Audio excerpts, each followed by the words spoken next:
इस संसार में जो जीवन हम जी रहे हैं वो जीवन हमारे हाथ में नहीं है। आपका जीवन आपके हाथ में नहीं है, मेरा जीवन मेरे हाथ में नहीं है। हमें जीवित रखने वाला कोई है। हम खुद की ताकत से जीवित नहीं रह सकते हैं। We are not alive on our own, not on our own strength. हम खुद की ताकत से जीवित नहीं है। हमें जीवित रखने वाला कोई है। जब तक वो हमें जीवित रखेगा हम जीवित रह सकते हैं। यदि वो हमें जीवित नहीं रखेगा हम नहीं जीवित रह सकते हैं। हमारा जीवन किसी की मर्जी के ऊपर निर्भर है। हमारा जीवन किसी के हाथ में है।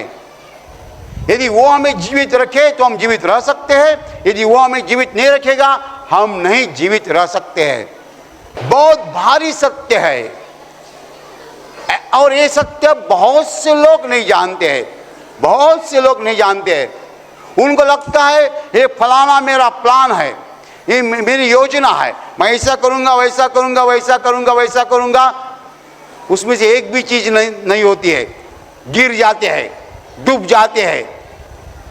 हम इस तरीके से जीवन जी रहे हैं, हम नहीं सफलता पा रहे। इसका कारण ऐसा है, परमेश्वर चाहता है कि हम समझे हम कौन है। हमारे समझ में आना चाहिए हम कौन है। हमारे हाथ में हमारा जीवन नहीं है, हमें समझना है। कितने लोग बोलते हैं हमारा जीवन हमारे हाथ में है। नहीं है, हमारा जीवन परमेश्वर के हाथ में है, ऊपर वाले के हाथ में है। कोई लोग अच्छा कहते हैं, परमेश्वर नहीं कहते, ऊपर वाला कहते हैं। बहुत अच्छी बात है, क्योंकि ऊपर रहता है, वो स्वर्ग में रहता है, उसके हाथ में हमारा जीवन है।